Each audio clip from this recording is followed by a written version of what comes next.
और इस पर बातचीत करने के लिए खास मेहमानों का पैनल स्टूडियो में हमारे साथ लगातार बना हुआ है। एलन राव है, पूर्व डीसीपी है, और डोरिस फ्रांसिस सहायता स्वयंसेवक है, और R K. Beniwal HOD orthopaedic Safdarjung hospital में। और हमारे साथ यहाँ पे शैलेश सिन्हा जो कि ट्रैफिक गुरु भी है और सालों से ही अपनी एक मुहिम छेड़े हुए हैं। सबसे पहले डोरिस मैम आपके पास आते हुए, क्योंकि आप तो लगातार 2003 से ये सेवाएं दे रही हैं, और जिस तरीके से आपके घर में भी आपने बहुत बड़ा लॉस आपने खुद देखा है, और उसके बाद जो मुहिम आपने छेड़ी है उसका कोई आपको सकारात्मक परिणाम नजर आता है? क्योंकि समस्याओं का अंबार हम अभी फिलहाल सड़कों पे दिखा रहे हैं हमारे सहयोगी के द्वारा, जिस तरीके से पूरे प्रदेश में एक बड़ी समस्या बनी हुई है। आता है क्योंकि कुछ लोग जो पहले बिल्कुल एक समझ लीजिए कहते हैं ना कि खुला हुआ सांड, इस तरीके से थे। और हाँ, जब तक मैं खड़ी रहती हूँ तब तक वो डिसिप्लिन मुझे नज़र आता है, और बहुत से लोग उस चीज़ की सराहना भी करते हैं। और अगर मैं नहीं होती हूँ तो बाकायदे कॉलें भी आ जाती हैं, क्योंकि अगर वो जाम में फंस गए हैं या रोड पार नहीं हो पा रहे हैं, बहुत से बुजुर्ग हैं जो घर से बेचारे निकल तो पड़ते हैं, उनको कोई रोड पार कराने वाला नहीं होता है, तो मैम उनका हाथ पकड़ के मैं रोड पार भी कराती हूँ। कुछ एक्सीडेंट हो जाते हैं तो इसी के अंदर मैंने एक मुहिम और है कि एक एनसीआर हॉस्पिटल है हमारे वहाँ छोटा सा, और रहमान साहब हैं वहाँ पर, खान साहब, उनकी तरफ से भी कुछ छूटें मिली हुई हैं मुझे कि अगर छोटी मोटी किसी को हुई है, चोट लगी है, तो मैं उसमें ले जाकर उनका इलाज भी करा देती हूँ। और बड़ा अच्छा लगता है मुझे उस वक़्त कि जो वो भी मेरा हाथ बटाते हैं। पर यह है कि वहाँ पर कानून व्यवस्था कुछ अब गाज़ियाबाद में सुधरने लगी है, मैंने ये देखा है। और मेरा एक बिल्कुल, मेरी गाड़ी में डंडा रहता है, सीटी मेरे उसमें रहती है, कहीं पे भी अगर मुझे ट्रैफिक ऐसा नज़र आता है मैम, तो मैं खुद ब खुद उतर जाती हूँ। मैं ये नहीं देखती हूँ कि मुझे खाली खोड़ा कट पे करना है, मुझे कहीं भी ट्रैफिक नज़र आएगा, चाहे वो दिल्ली हो, चाहे गाज़ियाबाद हो, और चाहे वो आगरा हो। मैं आगरा गई थी, आगरा में भी मैंने ट्रैफिक कंट्रोल किया। तो मुझे इस चीज़ का लगता है कि लोग बाग अब वहाँ के तो कुछ समझदार होने लगे हैं 15 लाख की आबादी के अंदर।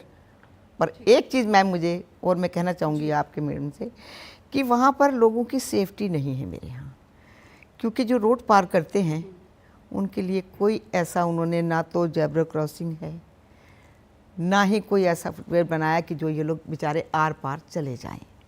तो ये समस्या है, सेफ्टी एक बड़ा ही मेजर इशू है। राव सर, ये बताइए ज़रा, क्योंकि जो ये अवैध पर जो ब्रेक लगाओ जो हमारी मुहिम है, इसमें एक मेजर इशू जिस तरीके से मैम ने कहा कि सेफ्टी को लेकर है, इसमें आप पुलिस की भूमिका को किस तरीके से देखते हैं? देखिए दीपिका जी, ये जो मुहिम आपने छेड़ी है आपके चैनल ने, और ऑल ओवर इंडिया के स्टेट्स में आपने रियलिटी चेक किया है, इससे लग रहा है कि वो अभी सिचुएशन बिल्कुल आउट ऑफ कंट्रोल है, मतलब सिचुएशन ठीक नहीं है। और इस माध्यम से जैसे मैडम ने बताया, इनका अपना इमोशनली अटैचमेंट है, और साथ में कितनी ट्रैफिक की मदद करते हैं। ऐसे बहुत से ट्रैफिक की मदद करने वालों को पुलिस को ज़रूरत है, हर स्टेट के ट्रैफिक पुलिस को ज़रूरत है, क्योंकि ट्रैफिक में स्टाफ इतना ज़्यादा नहीं होता है। लेकिन जो स्पीड ब्रेकर्स के बारे में जो आप बात कर रहे हैं, ये इसमें सबसे इम्पोर्टेंट बात है कि आपका आप लोगों को अवेयर करना, और ख़ास तौर से साइनेजेस का बड़ा दिक्कत है कि आपको जो ट्रैफिक जो स्पीड ब्रेकर है आगे रास्ते में आने वाला है, या तो वो डिफेक्टिव है, या उसका रिपेयर नहीं हो रहा है, या उसके ऊपर पेंट नहीं है, या उसके बारे में पहले से जानकारी नहीं है। करीब 100-150 मीटर पहले एक मैसेज होना चाहिए, एक बोर्ड होना चाहिए जिसमें लिखा हो कि स्पीड ब्रेकर अहेड, जैसे कई जगह लिखा आता है आगे स्पीड ब्रेकर है, स्पीड धीरे करिए। और उस स्पीड ब्रेकर पे 25 किलोमीटर पर आवर से ज़्यादा स्पीड नहीं होनी चाहिए, वो कम स्पीड में रहना चाहिए। और स्पीड ब्रेकर की बनावट जैसे मैंने बताया, स्पेसिफिकेशंस है, इंडियन रोड्स सेफ्टी, एक इंडियन रोड्स कांग्रेस एक संस्था है, वो स्पेसिफाई करती है वो क्या क्या स्पेसिफिकेशन होते हैं, उसके हिसाब से ही वो स्पीड ब्रेकर बनने चाहिए। और कहीं किसी एरिया में स्पीड ब्रेकर अगर डिफेक्टिव है, या उसकी वजह से कोई मौत हुई है, किसी को चोट लगी है, तो उसके लिए जो भी जिम्मेवार है वहाँ बनाने वाला, स्पीड ब्रेकर बनाने वाला, उसके खिलाफ सख्त कानूनी कार्रवाई की जानी चाहिए। यही एक इलाज मैं समझता हूँ। अगर स्पीड ब्रेकर्स को ठीक करना है तो जो रिस्पॉन्सिबल आदमी है उसके खिलाफ कार्रवाई हो जाएगी, तो इसका मतलब आगे से फिर सुधार होने लगेगा, आदमी को पिंच होने लगेगा कि यस, अगर मैंने काम अपने ठीक से नहीं किया है तो मेरे खिलाफ कार्रवाई हो सकती है। और वो कार्रवाई भी बड़ी जो कानून के हिसाब से और सख्त कार्रवाई है, क्योंकि केस रजिस्टर होते हैं। और केस रजिस्टर, क्योंकि अगर आदमी की जान चली गई ना तो वो जान तो वापस नहीं आ सकती, लेकिन हाँ आगे के लिए लेसन हो सकता है। उसके घर वालों को भी कोई एक सांत्वना मिलेगी कि देखिए हमारे आदमी की या किसी की मौत हुई है हमारे घर में बिकॉज ऑफ स्पीड ब्रेकर, तो उसमें जो रिस्पॉन्सिबल आदमी है उसके खिलाफ कानूनी कार्रवाई हुई, उनको थोड़ी सांत्वना जरूर मिलेगी और आगे के लिए ऐसे लोगों को सबक मिलेगा और इसमें सुधार होने के चांस है, लेकिन तभी होगा जब इसमें लीगल एक्शन होगा। ये आइडेंटिफाई करना पुलिस का काम रहेगा कि कौन आदमी इसमें जिम्मेवार था जो स्पीड ब्रेकर को डिफेक्टिव रखा और उसको ठीक नहीं किया। और जब स्पीड ब्रेकर एक बार बन जाता है, स्पेसिफिकेशंस के हिसाब से बनता है, उसके बाद उसकी रिपेयर मेंटेनेंस वो ज़रूरी है, क्योंकि पेंट धीरे धीरे आगे ख़त्म हो जाता है और जब तक ब्लैक एंड वाइट पेंट नहीं होगा, जहाँ जेब्रा टाइप के जैसे होते हैं वहाँ पर नहीं होगा, तो दूर से देखने वालों को पता भी नहीं चलेगा कि यहाँ स्पीड ब्रेकर है और वो उसको देख नहीं पाएंगे। बिल्कुल, तो उससे कहीं भी हादसा होने का डर रहता है। बिल्कुल हादसा होने का डर रहता है। और ये स्पीड ब्रेकर वाकई में जिस तरीके से एक बड़ी परेशानी बनी हुई है, ये मुहिम हम लगातार चला रहे हैं। लेकिन शैलेश सिन्हा जी, आपको ट्रैफिक गुरु के तौर पर पिछले 25 सालों से सेवाएं दे रहे हैं, कितना बदलाव आपको नज़र आया? क्योंकि ये तो एक बहुत बड़ी समस्या है, तभी हम अभियान के तौर पर चला रहे हैं। क्योंकि देखिए, एक परिवार अगर इस हादसे का शिकार होता है तो एक शख्स, तो उसका पूरा परिवार जो है वो टूट जाता है। देखिए, मैं शुरू से बोलता हूं कि जो विभाग हैं, जो स्पीड ब्रेकर बना रहे हैं या इवन पॉट होल्स मेंटेन कर रहे हैं या सड़कें बना रहे हैं, उनको ये ड्यूटी नहीं लेना चाहिए, उनको ये रिस्पॉन्सिबिलिटी लेना चाहिए। क्योंकि जो वो कार्य कर रहे हैं उससे पूरा देश कभी ना कभी इस्तेमाल करेगा, आज नहीं तो कल, दिन में नहीं तो रात में, अंधेरे में। तो आपको वहाँ पर लाइटिंग, रिफ्लेक्टर्स और बहुत सारी जो कम्युनिकेशन के पैटर्न्स हैं उसको ध्यान में रखना बहुत आवश्यक है। आपको रेगुलर मेंटेनेंस की आवश्यकता है वहाँ पे। स्पीड ब्रेकर, अचानक मेरी 80 की स्पीड पर गाड़ी चल रही है, अचानक स्पीड ब्रेकर आता है और मेरे पास कोई साइनेजेस नहीं है, कुछ पता नहीं है, तो मेरे लिए तो खतरा है ही, मेरे पीछे आने वाले के लिए भी खतरा है, राइट। सो एक पॉइंट ये। सेकेंड पॉइंट पे आता हूँ, वो है एजुकेशन। एजुकेशन इतना बड़ा रोल प्ले करता है कि इसको एक लाइफ स्किल में लाना बहुत आवश्यक है। पूरे देश को, समाज को। अभी मैं थोड़े दिन पहले, 2 या 3 दिन पहले की बात है, यूनियन मिनिस्टर सर को सुन रहा था, गडकरी सर को। उन्होंने किसी बहुत बड़े इवेंट पे बोला कि मैं कोशिश कर रहा हूं बट कुछ कर नहीं पा रहा हूं। सो ये स्टेटमेंट बहुत अच्छा नहीं है देश के लिए कि आप कोशिश तो कर रहे हैं बट कुछ हो नहीं रहा है। सो सर, कहीं ना कहीं हमारे जैसे लोग की भी आपको आवश्यकता है, तो हम लोग आपके पास पहुंचना चाहते हैं। So let us connect on certain things, because हम लोग प्रैक्टिकली देख रहे हैं और आपके पास फाइल्स के थ्रू आता है, तो अंडरस्टैंड कि हम लोग का सिचुएशन क्या है। हम लोग ऑन ग्राउंड हैं, हम देख रहे हैं, एजुकेट कर रहे हैं। और एक सबसे बड़ी बात कि व्हीकल इज अ वेपन, जो गाड़ी है वो एक प्रकार का हथियार है अगर हम सही से इस्तेमाल नहीं करते हैं। नंबर 2, हम लोग 1.78 लाख लोग जो सड़क पर दुर्घटना में खोते हैं। अगर हमारा ये शो 3 घंटे का गया ना मैडम, 3 घंटे में भारत में 1270 लोग सड़क पर ऑलरेडी मर चुके हैं। और केवल वो नहीं, उसके अलावा जो 150 लोग इंजर्ड हैं जिसमें परमानेंट डिसेबिलिटी होती है, वो हम काउंट ही नहीं करते, स्टैट्स में आते ही नहीं है। तो आप समझिए, एक व्यक्ति जो मरता है वो अकेला नहीं मरता है, उसके सपने मरते हैं, उसके माँ बाप, भाई बहन, बच्चों के सपने मरते हैं। वाइफ वेट कर रही है, शाम को न्यूज आती है कि उसका पति का एक्सीडेंट हो गया। तो मतलब कहाँ हम खड़े हुए इस समय देश में? आप समझिए, डेवलपमेंट के नाम पे हम क्यों नहीं रोड एजुकेशन इंफ्रा डेवलप कर सकते हैं। सो मेरा बस मानना है जी जी, लेकिन इसके बावजूद कहीं ना कहीं फेलियर है, सामने आ रहा है। तो सवाल तो सिस्टम से भी पूछे जाएंगे। और अब डॉक्टर आके आपके पास आते हुए, जब ऐसे कंडीशन में, क्योंकि देखिए कई बार लोग इमोशनली टूट जाते हैं और जब वो अस्पताल आते हैं तो किस तरीके से आप लोगों के लिए भी उनको टैकल करना एक बहुत बड़ा चैलेंज रहता होगा, क्योंकि कानूनी कार्रवाई होनी है और ऐसे केस को हैंडल करना कितना बड़ा चैलेंज रहता है आप लोगों के लिए? देखिए, जहाँ तक स्पीड ब्रेकर की बात है, स्पीड ब्रेकर बनाए जाते हैं दुर्घटना को बचाने के लिए, लेकिन वही स्पीड ब्रेकर दुर्घटना का कारण बन जाता है। ये विडंबना है, जिस चीज़ को बनाया वो उसी का कारण बन गया। हम इसको एक बचाव के लिए, हम इसको एक अवेयरनेस के तौर पे हम कर सकते हैं कि एजुकेशन नंबर 1, इन्फोर्समेंट, एंड तीसरा है इंजीनियरिंग, चौथा है इमरजेंसी मैनेजमेंट। तो एजुकेशन के हिसाब से हम अवेयरनेस कर सकते हैं, इंजीनियरिंग के हिसाब से हम रोड इंजीनियरिंग और गाड़ी जो व्हीकल है इंजीनियरिंग, उसमें कुछ ऐसे मापदंड लाएं जिससे हम उससे बच सकें एक्सीडेंट से वो। और तीसरा है इसका आपका है इमरजेंसी मैनेजमेंट है, उसमें जब हो गया एक्सीडेंट या चोट लग गई उसको कैसे बचाव कर सकते हैं। जैसे बचाव के हिसाब से, जैसे रोड पे एक्सीडेंट हो गया, गाड़ी वाले तो गिरेंगे नहीं स्पीड ब्रेकर से, लेकिन 2 व्हीलर वाले, मोटरसाइकिलिस्ट है, बाइक वाले हैं, वो गिर जाते हैं और एक्सीडेंट हो जाता है। गर्दन की चोट लग जाती है, स्पाइनल इंजरी है, हेड इंजरी भी हो जाती है। तो उसमें सबसे पहले हम पेशेंट को ट्रांसपोर्ट कैसे करते हैं, जो इंजरी साइट है, स्पॉट है, वहाँ से हॉस्पिटल तक ले जाने के लिए कैसे पेशेंट को उठाना है, और कैसे पेशेंट को ट्रांसपोर्ट करना है। तो उसमें उसकी अगर कमर में अगर मुड़ गई तो इंजरी, स्पाइनल इंजरी बढ़ जाएगी। तो हमें एक स्ट्रेट स्ट्रेचर के बोर्ड पे या उस पे लिटा के और फिर उसको शिफ्ट करना है। और जो शिफ्ट कर रहा है उसको भी अपना ध्यान रखना है कि वो सीधा कमर के बल ना उठाए, कि उसको पैरों को झुका के उठाए ताकि कमर में उसके बल नहीं आए, पैरों के बल खड़ा रहे। और हॉस्पिटल में पहुंचने के पहले ही हमें पेशेंट का एयरवे, ब्रीदिंग, सर्कुलेशन चेक करना है। सबसे प्राइम इम्पोर्टेंट सबसे पहले है कि एयरवे चेक करो, ABC, A for airway, B for breathing, C for circulation. जी जी बिल्कुल बहुत अहम ये जानकारी आप ये साझा कर रहे हैं। Doctor Arun Pandey, trauma surgeon है एम्स में, हमारे साथ जुड़े हुए हैं। डॉक्टर अरुण, हमें समय देने के लिए आपका बहुत बहुत शुक्रिया। सर, ये स्पीड ब्रेकर के चलते जो हादसे होते हैं, तो उन लोगों को आप क्या कहना चाहोगे जब सपोज़ मान लिया जाए कि वो किसी दूरस्थ इलाके में है, हॉस्पिटल उनके इलाके से जहाँ पे वो हादसे का शिकार हुए हैं वहाँ से दूर है, तो किस तरीके से वो अपने आप को खुद वो ट्रीट करे कि कम से कम जो है उतना तो ठीक रहे कि हॉस्पिटल पहुँचने तक, अगर वो सीरियस कंडीशन में है तो? जी, सबको नमस्ते। और सबसे पहले मैं कुछ बताऊं, इससे पहले मैं NDTV पूरी टीम को साधुवाद देना चाहूंगा कि उन्होंने ऐसी मुहिम की संकल्पना की और उस मुहिम पे जुड़े हुए हैं कि स्पीड ब्रेकर पे भी बात हो। क्योंकि अगर जैसे अभी सिन्हा साहब बता रहे थे कि सबसे ज्यादा अगर कोई फेटलिटी है, कोई ज्यादा पूरे विश्व में सबसे ज्यादा मृत्यु दर अगर बोला जाए तो वो है रोड ट्रैफिक एक्सीडेंट।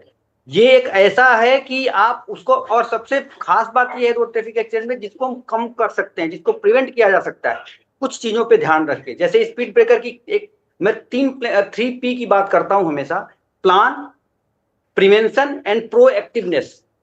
सबसे पहले तो प्लान ये है कि स्पीड ब्रेकर होने कहाँ चाहिए। अभी हमारे साथ पूर्व DCP साहब भी जुड़े हुए, उन्होंने बताया कि कहाँ होता है। दूसरी बात प्रिवेंशन, कैसे हम रोक सकते हैं एक्सीडेंट को। और तीसरा प्रोएक्टिवनेस, जब एक्सीडेंट हो गया, जो आपके सवाल पे मैं आ रहा हूँ कि अगर एक्सीडेंट हो गया तो क्या करना है। सबसे पहले जैसे अभी बेनीवाल सर भी बता रहे थे कि हमें ABC की बात करनी है: A for airway, B for breathing and C for circulation. सबसे पहले अगर सोचिए, आपके टेलीविजन पे मैं बताना चाह रहा हूं, जितने भी दर्शक देख रहे हैं इसको, जैसे ही एक्सीडेंट होता है अगर आप उसकी हेल्प करना चाहते हैं तो सबसे पहले ये जान लीजिए कि जो फर्स्ट एड देना होता है वो एक अनएजुकेटेड, यानी कि मेडिकल फील्ड से कोई रिलेशन नहीं है, वो फर्स्ट एड देता है। तो फर्स्ट एड जो देने वाला होता है वो जरूरी नहीं है कि वो मेडिकल फील्ड का हो या बहुत ज्यादा एजुकेटेड हो। उसको केवल एक काम करना है, उसका नाम पूछ लीजिए। क्या वो जैसे ही नाम बता देता है, डेट मीन्स उसका ये दोनों तीनों चीजें ABC मेंटेन्ड है। आपका नाम क्या है साहब, बता दिया फला, डेट मीन्स एवरीथिंग, मतलब ABC जो वाइटल चीज है वो उसकी मेंटेन है। अब बात करनी है हमें कि अगर कोई इंजरी हो गई, जैसे कि फ्रैक्चर हो गया है, मैंने तो पहले अगर हेड इंजरी हो गई, अगर आपने पूछा जवाब नहीं दे रहा है, आप फर्स्ट एड की जगह पे बस ये कर सकते हैं कि ट्रांसपोर्टेशन की व्यवस्था कीजिए और जल्दी से जल्दी उस अस्पताल पहुंचाने की कोशिश कीजिए। ये आपका हो गया। बिल्कुल, बहुत अहम जानकारी डॉक्टर अरुण आप साझा कर रहे हैं। और अब आगे बढ़ते हैं, अब बात करते हैं मध्य प्रदेश की राजधानी भोपाल की, जहां पे भोपाल का सबसे व्यस्ततम इलाका है महाराणा प्रताप नगर यानी कि MP नगर, जहां पे ट्रैफिक पुलिस तो चौकस नजर आती है, लेकिन ट्रैफिक नियमों को लेकर जो स्पीड ब्रेकर के लिए हर नियम ताक पर यहाँ पे रखा जाता है और हर दिन गाड़ियाँ भिड़ती है। छोटे मोटे हादसे यहाँ पे होते रहते हैं, ये बड़ी सामान्य सी घटना अब यहाँ पर हो गई है।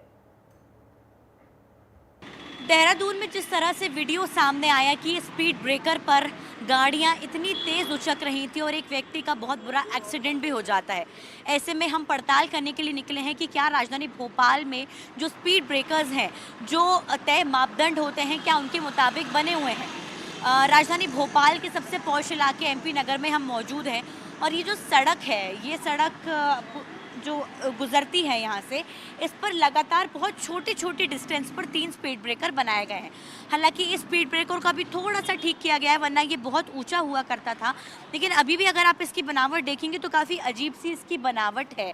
और आप ये जो स्पीड ब्रेकर देखेंगे ये काफ़ी ऊंचा भी है। जब भी यहाँ से कोई गाड़ी अगर निकलती है तो वो अपनी स्पीड को ज़रूर धीमा कर रही है या फिर वो गाड़ी धीमे से निकलती है, क्योंकि अगर आप यहाँ पर तेज़ स्पीड से निकल रहे हैं तो आपकी गाड़ी बहुत तेज़ी से उचकेगी ज़रूर। अब आप ये देखिए, ये गाड़ियाँ यहाँ से निकल रही हैं, कितनी तेज़ी से ये गाड़ियाँ उचक रही हैं। अगर आप कोई सामान लेकर जा रहे हैं और अगर आप तेज़ स्पीड में हैं तो आपकी गाड़ी ज़रूर उछलेगी, आपको इससे चोट और नुकसान भी पहुँच सकता है और आपका सामान अगर आप लेकर जा रहे हैं तो वो गिर भी सकता है। अब आप ये देखिए कि लोग कितनी धीरे से यहाँ से गाड़ी निकाल रहे हैं अभी, क्योंकि ये रात का वक्त है। और आप आसपास देखेंगे तो यहाँ पर आसपास कंस्ट्रक्शन चल रहा है और यहाँ कोई स्ट्रीट लाइट मौजूद नहीं है। ये जो लाइट्स लगी हैं मात्र कंस्ट्रक्शन के लिए लगी हुई हैं, यहाँ पर कोई स्ट्रीट लाइट्स मौजूद नहीं है। ऐसे में अगर यहाँ पर कोई तेज़ अंधेरे में निकलता है और उनको ये स्पीड ब्रेकर ज़ाहिर तौर पर, अब आप देखिए हमारे कैमरे की लाइट तो आपको स्पीड ब्रेकर दिख रहा है, लेकिन अंधेरे में आपको ये स्पीड ब्रेकर नहीं दिख पाएगा क्योंकि दूर दूर तक कोई स्ट्रीट लाइट ही नहीं है। ऐसे में अगर आप यहाँ पर तेज़ी से निकलते हैं तो देखिए आपका एक्सीडेंट होना, आपको चोट पहुंचना और तेज़ स्पीड से अगर आप गलती से निकल भी गए तो यहाँ पर आपका गिरना निश्चित है। ये हाल राजधानी भोपाल के स्पीड ब्रेकर्स के हैं जो कि तय मापदंडों के अनुसार नहीं बने हैं। ऐसी अंधेरी सड़कें जहाँ पर स्ट्रीट लाइट्स नहीं है, ऊपर कंस्ट्रक्शन ज़रूर चल रहे हैं, यहाँ पर किसी के साथ कुछ भी हो सकता है।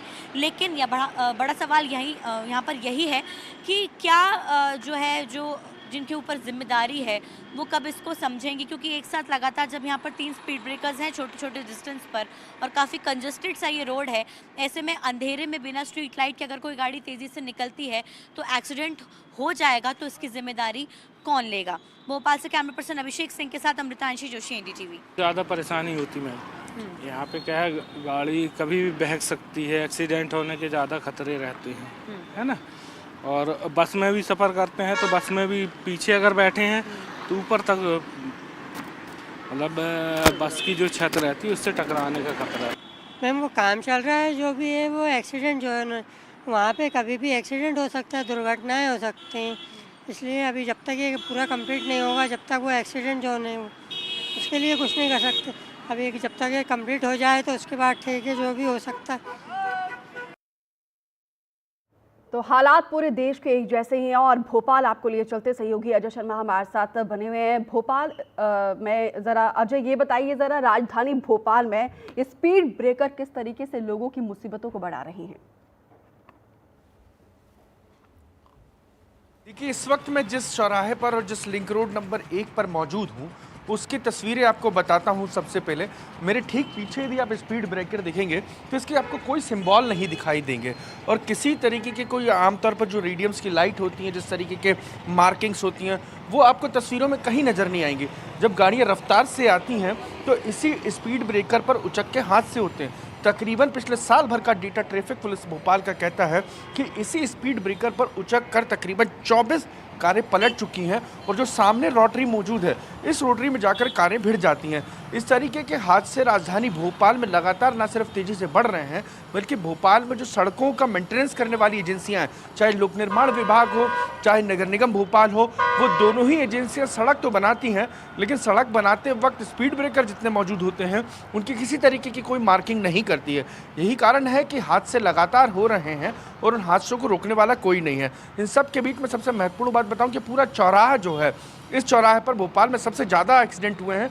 इस चौराहे के चारों तरफ यदि आप देखेंगे, जहां तक भी नज़र जाएंगी, उन चौराहों के चारों तरफ जो इसी तरीके के स्पीड ब्रेकर बने हुए हैं और इन्हीं स्पीड ब्रेकरों से सबसे ज़्यादा जो हादसे हुए हैं वो तकरीबन 24 हादसे हुए और 24 हादसों में तकरीबन 12 लोगों ने जान गंवाई है, क्योंकि हर बार कार ने 2 से 3 पलटियां खाई हैं। और राजधानी भोपाल में इस चौराहे का सबसे ज़्यादा मुद्दा बना रहा, खासतौर पर ट्रैफिक पुलिस जो है इस पूरे मामले में ठीक करा सड़क की जो बनाने वाली एजेंसियां हैं उन वाकई में एक सिस्टम का बड़ा फेलियर है। फिलहाल विस्तार से जानकारी देने के लिए, तस्वीर दिखाने के लिए अजय आपका बहुत बहुत शुक्रिया। आगे बढ़ेंगे। मध्य प्रदेश की संस्कार धानी यानी कि जबलपुर में भी हालात कुछ अलग नहीं है। यहाँ पर भी स्पीड ब्रेकर लोगों के लिए रोजाना मुसीबत पैदा कर रहे हैं, लेकिन सरकारी विभाग जैसे भूल गया है कि स्पीड ब्रेकर को लेकर किसी तरह का कोई नियम भी होता है।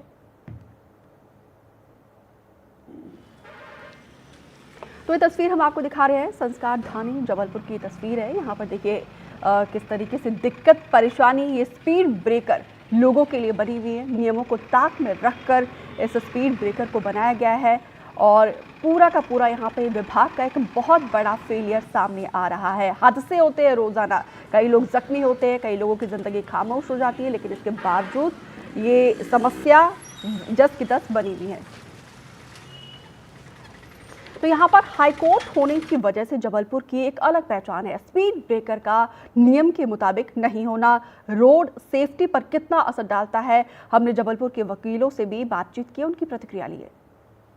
मध्य प्रदेश हाई कोर्ट में जनहित याचिकाओं को लगाने के लिए मशहूर एडवोकेट सतीश वर्मा हमारे साथ है। सतीश जी ने भी स्पीड ब्रेकर को लेकर लगातार हाई कोर्ट में मांग उठाई है। सतीश जी, क्या याचिका थी, कब से ये शुरू हुई है? ये काफ़ी सन 85 से ये मामला चल रहा है और इसके अलावा हमने 2006 में माननीय चीफ मुख्य न्यायाधीश महोदय को एक लेटर पिटीशन लिखा था, जिसमें ये कहा था कि अचानक रोज रात में ये जो स्पीड ब्रेकर हैं खतरनाक दिखाई नहीं देते। एक मेरे मित्र की भी दुर्घटना में नेपे टाउन में डेथ हो गई थी, तो लोग अकाल मृत्यु को मर रहे हैं जो टैक्स पेयर सिटीजन है इस शहर का।